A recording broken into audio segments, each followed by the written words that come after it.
So I guess talking a little bit about density, as far as what are your views on how we're supposed to fit, the 1.7 million people that are going to come into? Well, I will begin by the mega behemoth down the street here. I hope that's not where we're going, because it takes up an entire block completely out of character with this neighborhood.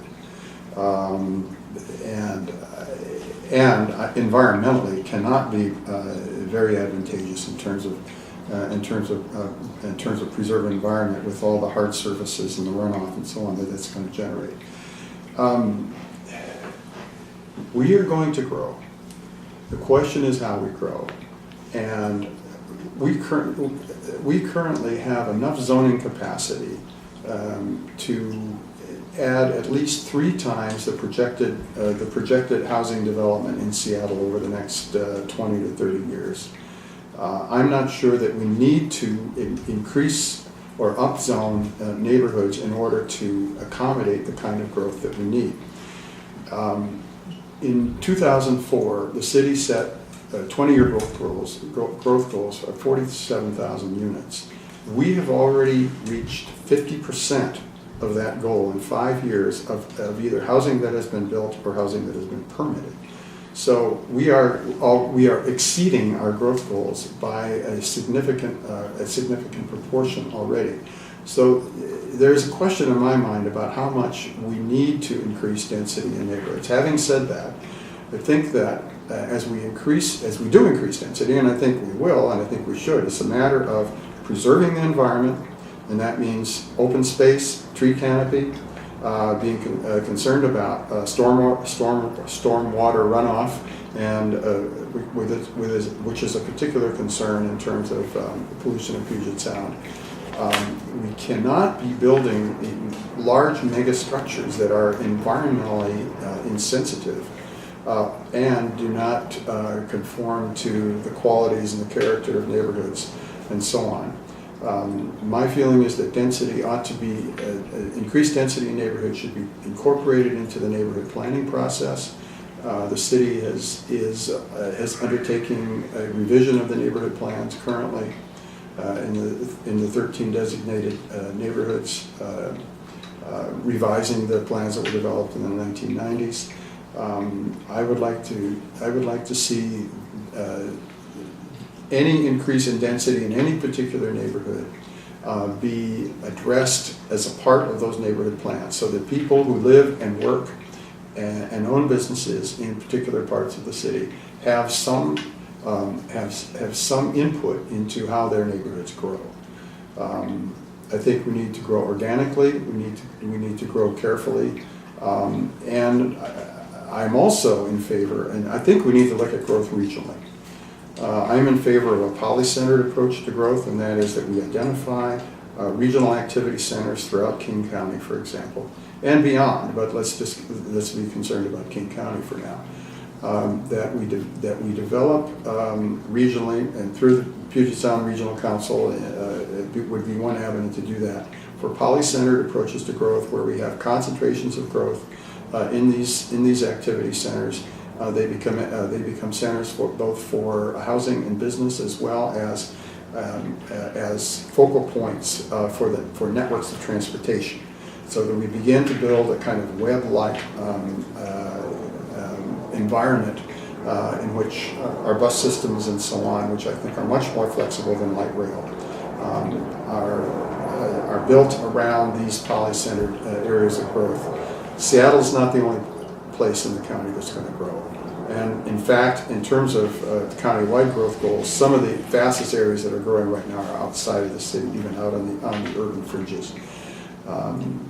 So we need to look at, I think, growth regionally, be sensitive to the environment, be sensitive to neighborhood character as we become more dense.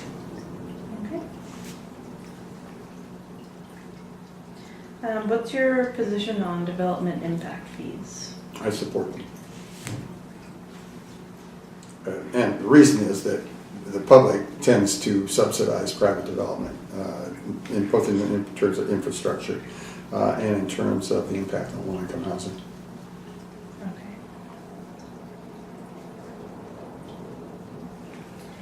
Um, and what's your position on corridor tolling? On what? Corridor tolling? Corridor tolling. You're talking about tolling on particular area transportation corridors. I am for considering that. I mean, that would be a major move for Seattle. I think we have to approach that very carefully. But I know we have a concern about reducing use of automobiles, and if there are disincentives that we can use that do not fall heavily, and one of the concerns that I would raise about this would be the impact on low-income families, low-income workers, and so on, who rely on their automobiles for transit. Now, if we can increase our transportation system so that those people have got genuine options to the automobile, that's one of the conditions that I think we would have to consider. So I am in favor of considering corridor tolling with the kind of caveats that I mentioned. Mm-hmm. And then you were pretty clear in your questionnaire about how you feel about the tunnel. I don't think it's a bad idea. Who knows what's going to happen right now with the tunnel? Yeah. But curious for you to talk maybe a little bit more about what you see alternatives and. Yeah. In the best of all, and I think I may have put this in my questionnaire. In the best of all possible worlds, it would be nice to see a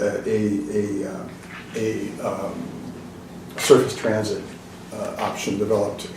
The problem with that is how are we going to accommodate the pass-through traffic, for one thing. How are we going to accommodate the commuter traffic, for another thing? I don't think that we can force people into significant transportation changes simply by taking away a significant transportation corridor for them. Those are some of the issues that trouble me about going to a surface transit option. I actually kind of like Frank Chop's proposal to put a park on the lid and to put in I guess an enclosed roadway right under that, and then have businesses and possible residences, and then big arch access points through. It's a kind of unusual proposal, but it has some merit. And I'm not going to answer this question very well because I continue to struggle with it. I think we need some kind of transportation corridor through there, and it might be that a rebuild is the only way to do it. This is an issue that I don't think has had adequate public input. The one thing that I do know is the public tends to oppose the tunnel by almost a 2-to-1 margin. And it's a bad investment. I don't think it's going to, the only thing it will do is keep transportation flowing from north to south, but I don't think that's adequate in terms of what's being proposed.